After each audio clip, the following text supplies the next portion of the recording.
அண்ணா யூனிவர்சிட்டியில் அந்த மாணவி வன்புணர்வு செய்யப்பட்ட அந்த விவகாரத்தை கண்டித்து பாஜக மாநில தலைவர் அண்ணாமலை நேற்று 6 சாட்டை அடி ஆர்ப்பாட்டம் அப்படின்றத ஒன்று நடத்தியிருக்காரு. 6 சாட்டை அடியும் தனக்கு தானே வருத்தி அடிச்சிட்டு இருக்காரு. இந்த ஒரு செயலை எப்படி பார்க்குறீங்க சார்? எதற்காக 6 சாட்டை அடி? எல்லாருக்கும் ஒரு காரணம் இருக்குங்க. என்னை பொறுத்தவரை முருகபெருமான்கிட்ட எங்களுடைய வேண்டுதலை இந்த 6 சாட்டையடியாக சமர்ப்பிக்கின்றோம். அடுத்தது என்ன கயிறு மேல் நடக்க போறாரா? சொல்லுங்க, அடுத்து கயிறு மேல் நடக்க போறாரா? காலில் செருப்பு போடாம நடக்க போறாராம். திமுக ஆட்சி இருக்கிறதுலையும் செருப்பே போட மாட்டாரா? ஷூ போட்டுக்குவாரா? இல்லை எனக்கு தெரியல. செருப்பு போட மாட்டேன், சரி ஷூ போட்டுக்குவாரா? அவரை தான் சார் கேட்கணும். அப்ப அண்ணாமலை வைரிங் வாடான்னு சொன்னா அதை ஏத்துக்குவாரா? இல்லை கேட்கிறேன் நான். என் வைரிங் வாடான்னு சொன்னா கூப்பிடுங்க. அதாவது அது பேச்சொல் வினைச்சொல் 2 இருக்கு. அந்த ட்ரீட்மெண்ட் என்னச்சு, ஏற்கனவே இந்தியாவில் டாக்டருக்கு கொடுத்த ட்ரீட்மெண்ட்டுக்கும் லண்டன் டாக்டர் கொடுத்த ட்ரீட்மெண்ட்டுக்கும் கம்பேர் ஆகலை, கொலாப்ஸ் ஆயிடுச்சு. அதனால தான் அங்கேருந்து வந்த பிறகு கொஞ்சம் ஓவரா இருக்கு. அதுக்கு முன்னாடி கொஞ்சமா இருந்தது, இப்போ ஓவராக ஆயிடுச்சு.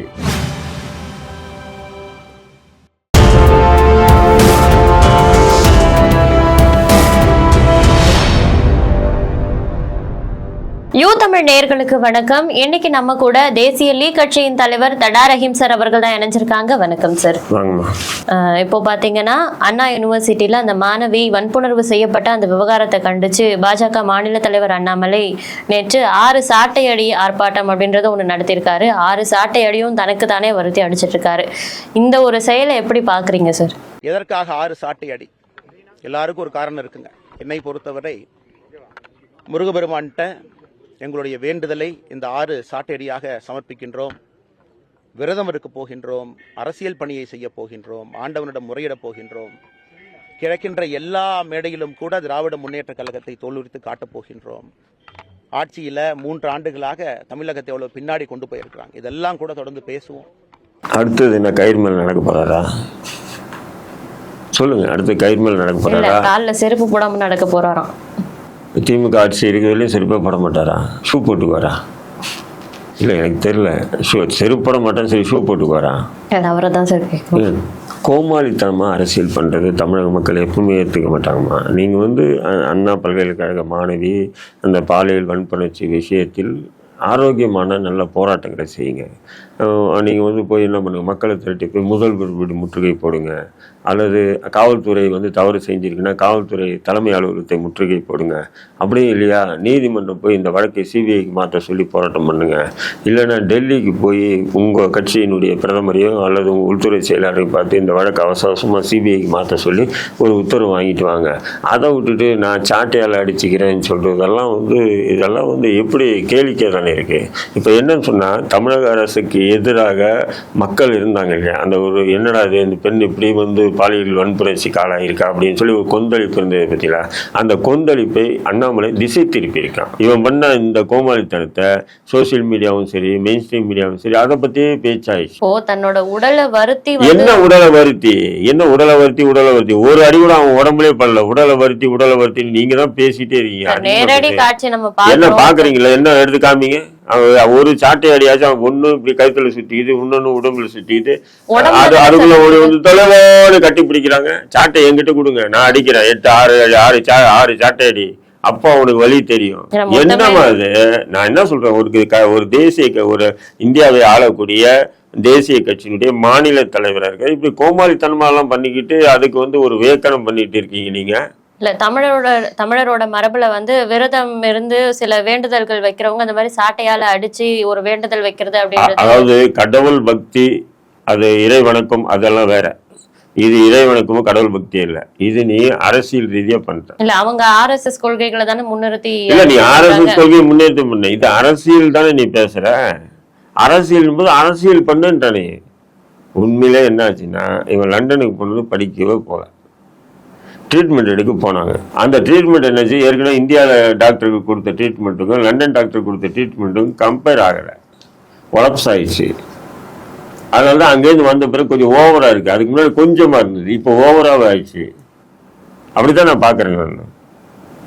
நான் அரசியல் பண்ணுங்க. அரசியல் பண்ணுறதை விட்டுட்டு நான் மயிரின்னு சொன்னால் கெட்ட வார்த்தை இல்லை சொல்கிறேன். புரியுது? மயிரின்னு சொன்னா கெட்ட வார்த்தை இல்லை. சுத்த தமிழ் வார்த்தை தானே சார் இது? சுத்த தமிழ் வார்த்தை தானே. அப்ப அண்ணாமலை மயிர் இங்க வாடான்னு சொன்னா அதை ஏத்துக்குவாரா? சரியா சார்? இல்ல கேட்கிறேன் நான். மயிர் இங்க வாடான்னு சொன்னா கூப்பிடுங்க. அதாவது அது பேச்சொல் வினைச்சொல் ரெண்டு இருக்கு. இப்போ அங்க அங்க அங்க அங்க மயிர், அந்த மயிர் இருக்கு பாரு, அந்த மயிரெல்லாம் அள்ளி போடுறா அப்படின்றது அது தவறான வார்த்தை இல்லை. அதே நேரத்துல ஒரு பேர் ஒருத்தனை குறிப்பிட்டு மயிர்னு சொல்றது கெட்ட வார்த்தை தான். மயிராண்டி. ஆமா, இந்த அடிப்படை அறிவு கூட அண்ணாமலைக்கு இல்லையா நான் கேட்கிறேன். மயிர்ன்றது கெட்ட வார்த்தை இல்லை, தமிழ் சொல் தான் அது. அங்கே 4 பேர் வந்து முடி வெட்டி கிடக்குது, அந்த மயிரெல்லாம் கூட்டி வர்றா அப்படின்றது தப்பு இல்லை. ஆனால் அது ஒரு நபரை, ஒரு பெண் பாலோ ஆண் பாலோ யாரையும் குறிப்பிட்டு இது மயிறு இங்கே வா அப்படின்னு சொன்னால் அது கெட்ட வார்த்தை தான். அது நீ என்னத்தை படித்தானோ, அதான் ஒரு பழமொழி சொல்லுவாங்களே, படித்தவங்களாம் அறிவாளி இல்லை, படிக்காதவங்களாம் முட்டாளும் இல்லைன்னுவாங்க. அந்த மாதிரி தான் இவனை பார்க்க வேண்டியதாக இருக்கு. இல்லை சார், ஒரு மாணவியோட விவகாரத்துக்கு, வன்புணர்வு விஷயத்துக்கு நீதி கேட்டு வந்து ஒரு போராட்டம் பண்ணுறேன். நீதி கேளுப்பா, நான் வேணானே சொல்கிறேன். நான் திமுக அரசு அந்த விஷயத்தில் வந்து மெத்தனை போக்கு கடைப்பிடிக்குது. இந்த வழக்கு அப்படியே திசை திருப்பி விஷயத்தை மூடி மறைக்க பார்க்குது. அதெல்லாம் உண்மைதான். ஏன்னு சொன்னால் ஏற்கனவே நிர்மலா தேவி வழக்கு இப்படி தான். ஒரு பேராசிரியர் இருந்துட்டு தன்கிட்ட படிக்கக்கூடிய மாணவிகளை வந்து தன்வயப்படுத்தி பெரிய பெரிய அதிகாரிகள்கிட்டையும் அரசியல்வாதிகிட்டையும் அந்த பெண்களை அனுப்பி அவங்க எப்படியெல்லாம் சம்பாதிச்சாங்கன்ற விஷயம் அது புலன் விசாரணை விரிவுபடுத்தும் போது தான் தெரிஞ்சுது. அதேமாதிரி டாக்டர் பிரகாஷ்ன்னு சொல்லி ஒரு அயோக்கியன் வந்து தங்கிட்ட சிகிச்சை வரக்கூடிய பெண்களை வந்து அவன் என்ன பண்ணுறது, இது போல் ஆபாச படங்கள்லாம் எடுத்து மிரட்டி கடைசியாக வந்து என்னாச்சு, அந்த வழக்குலேயே வந்து ஒரு சின்ன பையன் தான் புகார்தாரராக இருந்தான் ஃபஸ்ட்டு.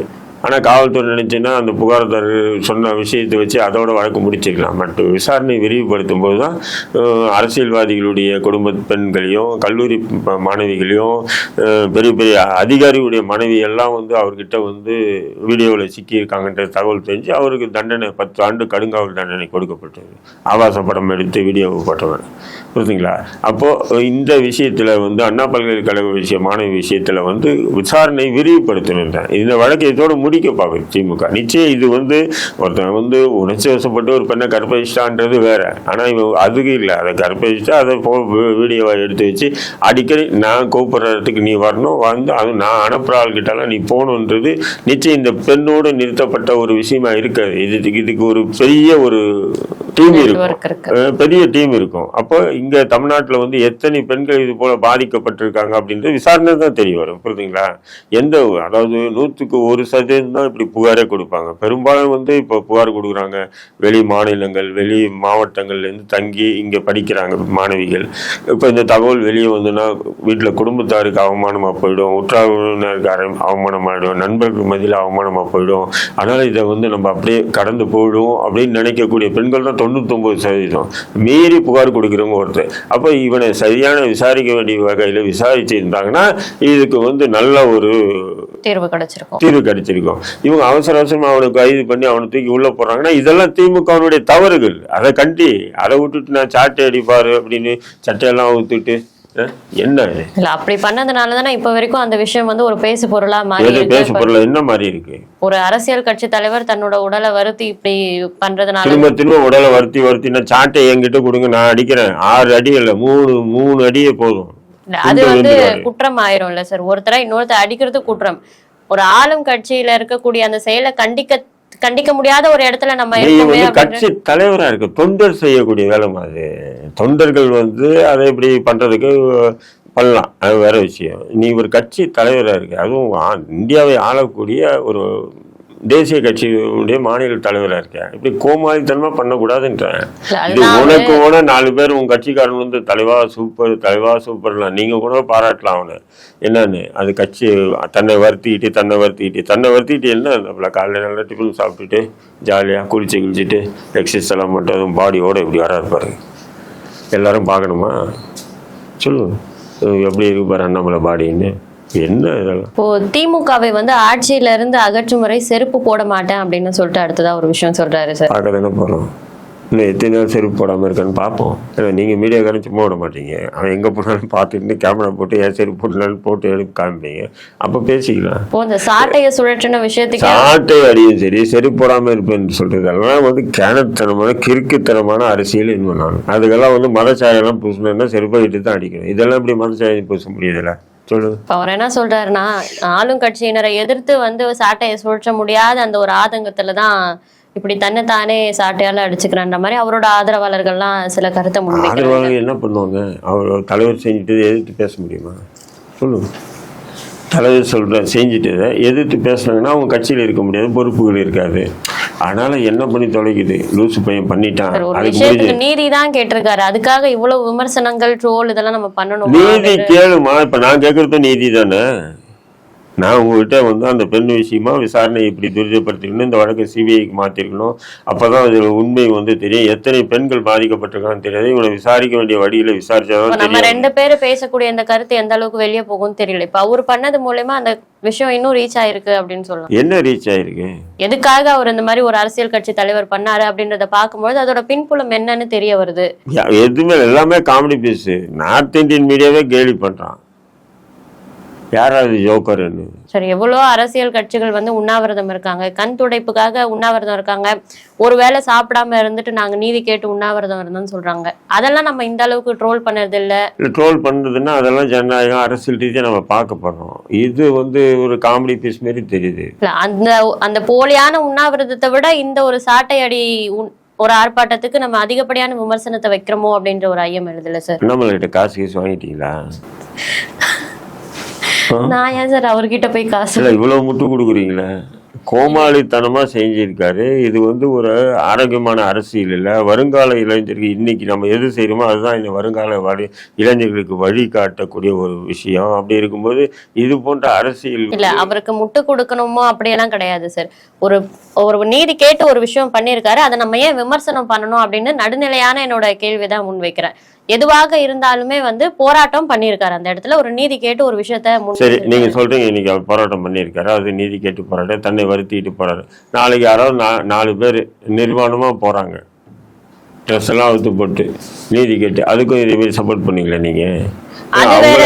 இல்ல, அவர்களே உடலை கலைச்சு உடம்புல துணி கூட இல்லாம அவங்க நீதி கேட்டு அவங்க போறாங்க, அதுவும் நியாயம் தான் அப்படின்னு சொல்லி கேட்பீங்களா நீ? அது பொதுமக்களுக்கு இடையூறு ஏற்படுத்துற ஒரு விஷயம், பொதுமக்களோட கவனத்தை திருப்புற ஒரு விஷயம். இது அந்த மாதிரி நம்ம பார்க்க முடியாது. இது மட்டும் என்ன, பொதுமக்களை கவனத்தை திருப்பாம வேற யாரை கவனம் திருப்பதுக்கு சாட்டை அடி விளையாட்டு நடந்தது? பொதுமக்களை கவனம் திருப்பினாலும் அது எதுக்காக கவனம் திருப்பப்படுதுன்னு ஒரு விஷயம் இருக்குல்ல சார். எது சொல்லுங்க. அதுவும் சொல்றேன், அதுவும் அதே மாதிரி ஒரு கொடுமையான ஏதோ ஒரு நிகழ்வை காரணம் காட்டி அப்படி பண்ணாங்கன்னா அதை அக்செப்ட் பண்ணிக்கலான்ட்டு நான். இதுக்கு முன்னாடியும் நம்ம விவசாயிகள் போராடும் போது அரை நிர்வாண போராட்டம் வேற, இந்த நிர்வாணமா போறேன் அப்படின்னு சொல்றான், அதை அக்செப்ட் பண்ண முடியுமா நீங்களும் நானும்? அதை எப்படி சார் அக்செப்ட் பண்ண? அதே மாதிரிதான் இதுவும். நான் சொல்றேன், போராட்டங்கள் பண்ணுங்க. நிர்வாண போராட்டமும் சாட்டையடி போராட்டமும் ஒண்ணு இல்ல. அது நான் இதுவும் அரை நிர்வாணம் தான். இடுப்புல வேட்டி மட்டும் தானே கட்டி இருந்தாப்புல. ஆல்ரெடி நம்ம விவசாயிகள் பலரும் அரை நிர்வாண போராட்டம் பண்ணதெல்லாம் நம்ம பாத்துருக்கோம் இல்லைங்களா? அப்போ நம்ம எதுவும் பேசலையே. ஏன் பச்சை வேட்டி கட்டினாரு? காவி வேட்டி தானே கட்டணும், ஏன் பச்சை வேட்டி கட்டினாரு? அது கேட்டீங்களா? அதுக்கு எதுவும் விளக்கம் சொல்றீங்களா நீங்க? எனக்கு தெரியல. எனக்கு எந்த தனிப்பட்ட எதுவுமே இல்லை சார். இல்ல, எப்படி பச்சை கட்டி இருக்காரு? அது அவரை தான் சார் நம்ம கேட்கணும். எல்லாத்தையும் என்கிட்ட கேட்குறீங்க, இது மட்டும் அவர்கிட்ட கேட்டாதான் தெரியுமா? காவி வேட்டி தானே அவங்களுடைய சின்ன இது கலர் காவி தானே பாஜக ஆர்எஸ்எஸ்க்கு. இப்போ காவி வேட்டி கட்டி சாட்டை அடி நடத்தாம ஏன் பச்சை வேட்டி கட்டி சாட்டை அடி நடத்துறாரு? கேட்போம், வருங்காலத்துல ஏதாவது அதுக்கு பதில் சொல்றாரா என்னன்னு கேட்போம். அடுத்து கம்பி மேல எப்ப நடக்கிறாருன்னு பாரு, கேட்டு சொல்லுங்க. நானும் போய் வேடிக்கை பார்க்கணும். ஏன்னா கம்பி அவ்வளவு ஸ்ட்ராங்கா போடுறாங்களா, அவருக்கு ஆதரவு தெரிவிக்கிற பலரும் இந்த ஒரு கருத்தை, இதை எப்படி நீங்க ட்ரோல் பண்ணலாம், விமர்சனம் செய்யலாம் அப்படின்னு கேக்குறாங்க. அந்த ஒரு கருத்தை தான் இப்போ நானும் உங்ககிட்ட முன் வச்சேன். இதை தவிர்த்து எனக்கும் பாஜகவுக்கும் எந்த சம்மந்தமும் இல்லை சார். இந்த அண்ணா யூனிவர்சிட்டி விவகாரத்துக்காக தான் இவ்வளவு இந்த போராட்டம் இதெல்லாம் நடந்துட்டு இருக்கு. இது குறித்து உங்களுடைய கருத்து என்ன சார்? என்ன கருத்தை நீங்க பொதுமக்களுக்கு இந்த பாஜக நடத்துற இந்த போராட்டங்கள்லாம் ஒரு காமெடியா தான் நான் பாக்குறேன். ஏன் சொன்னா, பாஜக இதுக்கு முன்னாடி இதே தமிழ்நாட்டுல நாட்டிய பள்ளியில பத்மஸ்ரீ ஏதோ ஒரு கலாசேத்ரால இது போல மாணவிகள்லாம் வன்கொடுமை, அதுக்கு ஏன் பொங்கலை நீ? நான் கேட்கிறேன், அண்ணாமலைக்கு ஏன் பொங்கலை? இல்லை பாஜக ஆர்எஸ்எஸ் இன்னைக்கு அப்படின்னு குதிக்கிறீங்களே, ஏபிபி உட்பட எல்லாமே குதிக்கிறீங்களே, அப்போ ஏன் பொங்கல் அமைதியா இருந்தீங்க? சொல்லுங்க. ஸ்ரீமதி வழக்குல பள்ளி தாளாளருக்கு ஆதரவா அண்ணாமலை இருந்தாரு, ஏன்? அதுக்கு விளக்கம் சொல்ல முடியுமா? ஏன்னா அவரும் இவரும் ஒரே சமூகம் அப்படின்றதுக்காக நம்ம பேச முடியுமா? சொல்லுங்க. ஸ்ரீமதி இது கள்ளக்குறிச்சி மாணவி ஸ்ரீமதி விஷயத்திலேயே இப்படி நம்ம எண்ணற்ற விஷயங்கள் நம்ம சொல்லிட்டே போகலாம். ஏதோ இந்த விஷயத்துல அவர் வந்து பாஜக வந்து பெண்களுக்கு ஆதரவாக இருக்கிற மாதிரியும் மற்ற கட்சிகள்லாம் பெண்களுக்கு எதிராக இருக்கு. நானா சொல்றேன், திமுகவுடைய இந்த செயல் வந்து வன்மையை கண்டிக்கக்கூடிய செயல். இந்த விஷயத்த சாதாரணமாக கையாளுது திமுகவும் திமுக போலீஸும். இதை வன்மையாக கண்டிக்கிறோம். அதே நேரத்தில் இன்னொரு பக்கத்தை என்ன பார்க்குறேன்னு சொன்னால், இதை வந்து பாஜக கண்டிக்கிற அளவுக்கு நம்மளால ஏற்றுக்க முடியல. அதிமுக கண்டிக்கலாம், நம்ம கண்டிக்கலாம், நாம் தமிழ் கட்சி கண்டிக்கலாம், எல்லாருமே கண்டிக்கலாம். ஆனால் இது பாஜக கண்டிக்கிறது தான். தவறு நடக்கும்போது அதை யார் வேணா கண்டிக்கலாம். அப்ப ஏன் நீங்க வந்து அந்த கலாசாஸ்திரா இது அப்ப திமுக ஆட்சியில் தான் நடந்தது. அது அப்ப பொங்கலையா நீங்க? அதுவும் கல்லூரி தானே, அப்போ திமுக நாட்டிய கல்லூரி தானே, நாட்டிய கல்லூரி தானே. அதுவும் எத்தனை கலாசாஸ்திரா, எத்தனை மாணவிகள் அங்க பாதிக்கப்பட்டாங்க. அவரை கைது பண்ணும்போது இது காவல்துறை பொய்யான வழக்கில் அவரை கைது செய்துன்னு சொல்லி பேசணும் தான் இதே பாஜக. நீ நல்லா புரிஞ்சுக்கணும். திமுக வந்து அவரை வந்து கைது பண்ணதே தவறுன்னு சொன்னாங்க. அந்த பெண்களுக்கு ஆதரவா இல்லை, அந்த ஆசிரியருக்கு ஆதரவா இருந்தாங்க. கள்ளக்குறிச்சி மாணவி விஷயத்துல ஆசிரியருக்கு ஆதரவா இருந்தாங்க, மாணவிக்கு ஆதரவா இல்லை. இங்க மட்டும் என்ன குத்திக்கிட்டு வருது, இங்க மட்டும் என்ன அரசியல்? நான் வந்து நிர்வாகம் போவேன், நான் கம்பி மேல நடப்பேன், நான் சட்டையால் அடிச்சுக்குவேன், செருப்பே போட மாட்டேன். இதெல்லாம் என்ன? முழுக்க அரசியல். இப்படி கேவலமான அரசியலை பாஜக தவிர்த்துட்டு ஆரோக்கியமான அரசியல் பண்ணானா இன்னைக்கெல்லாம் நாளைக்கு அவங்க அதிகாரத்துக்கு வரலாம். இப்படி கேவலமான அரசியல் பண்ணானா இன்னைக்கு இல்லை, எந்த காலத்தையும் பாஜக ஆட்சிக்கு வர முடியாது. இவ்வளவு நேரம் ஒதுக்கி எங்களுடைய பல கேள்விகளுக்கு உங்களுடைய கருத்துக்களை ரொம்ப விரிவா சொன்னதுக்கு ரொம்ப நன்றி சார்.